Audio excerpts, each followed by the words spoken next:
Terungkapnya sosok Senafsol, salah satu bos kelompok kriminal bersenjata KKB Papua, merupakan mantan anggota TNI. Prajurit TNI yang membelot ke kelompok kriminal bersenjata di Papua.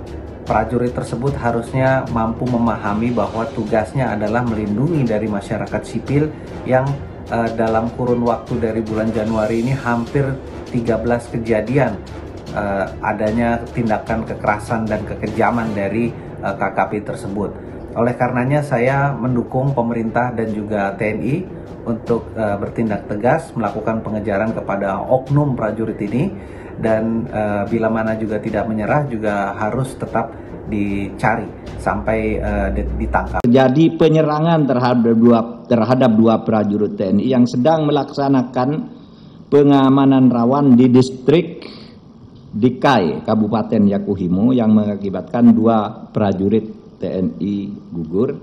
Saya tegaskan, tidak ada tempat untuk kelompok-kelompok kriminal bersenjata di tanah Papua maupun di seluruh pelosok tanah air.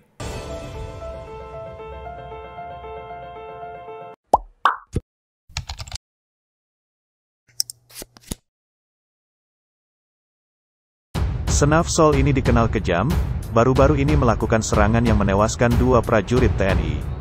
Kini Senafsol adalah pembelot negara karena telah bergabung dengan KKB Papua yang telah dinyatakan sebagai kelompok teroris oleh pemerintah. Aksi teror KKB Papua memang kejam dan sulit dimaafkan.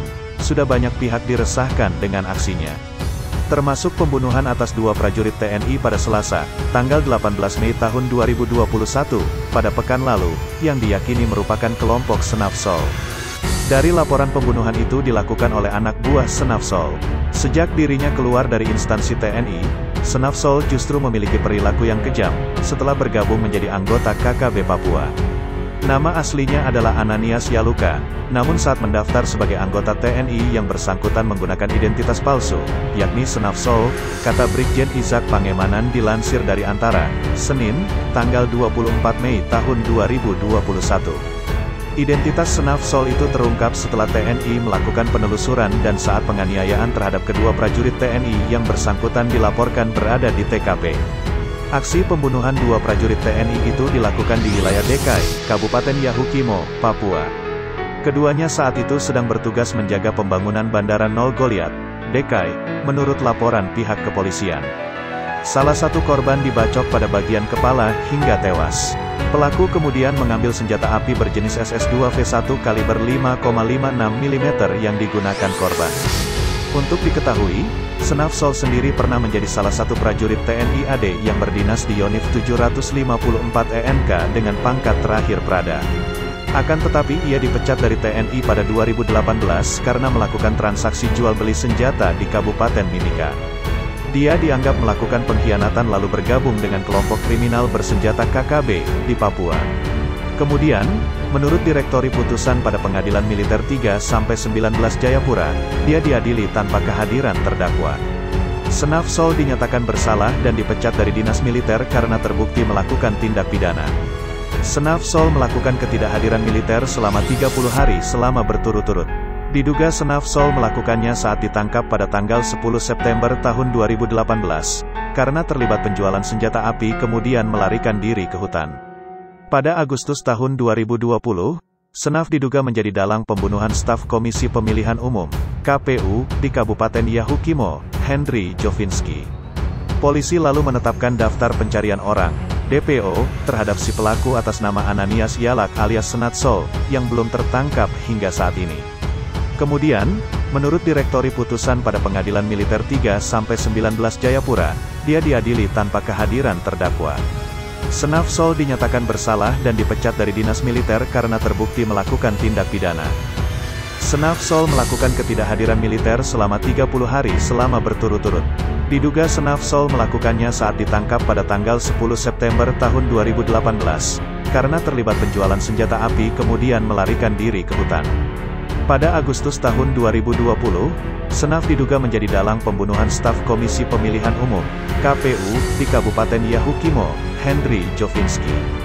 Polisi lalu menetapkan daftar pencarian orang, DPO, terhadap si pelaku atas nama Ananias Yalak alias Senafsol, yang belum tertangkap hingga saat ini. Kemudian, Menurut Direktori Putusan pada Pengadilan Militer 3-19 Jayapura, dia diadili tanpa kehadiran terdakwa. Senaf Sol dinyatakan bersalah dan dipecat dari dinas militer karena terbukti melakukan tindak pidana.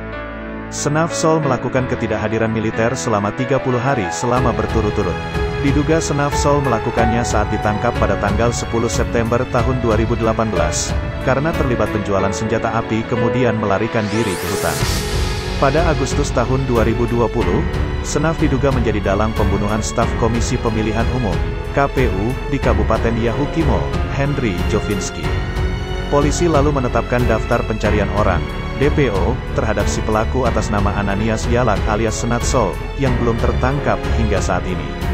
Dalam kronologis yang dipaparkan, kepolisian, Henry dibunuh saat bersama rekannya yang juga pegawai KPU Yahukimo, Kenan Mohi berjalan bersama mereka. Mereka naik sepeda motor menuju kantor KPU Yahukimo usai mengantar obat ke rumah Kenan, saat melintas di atas jembatan keduanya diadang orang. Lalu, mereka diminta KTP. Setelah itu Henry langsung ditikam dari belakang menggunakan senjata tajam, pelaku kabur ke hutan.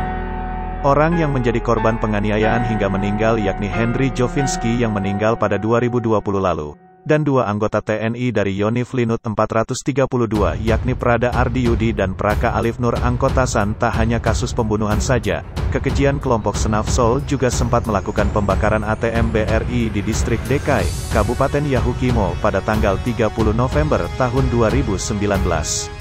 Senaf Sol mengajak buronan lain bernama Ariel Sonyap alias Korowai dalam pembakaran. Kini ia menjadi buronan Kapolda Papua, dan mengusut tindakan kekejaman yang dilakukan Senaf Sol termasuk melakukan pembunuhan hingga pembakaran.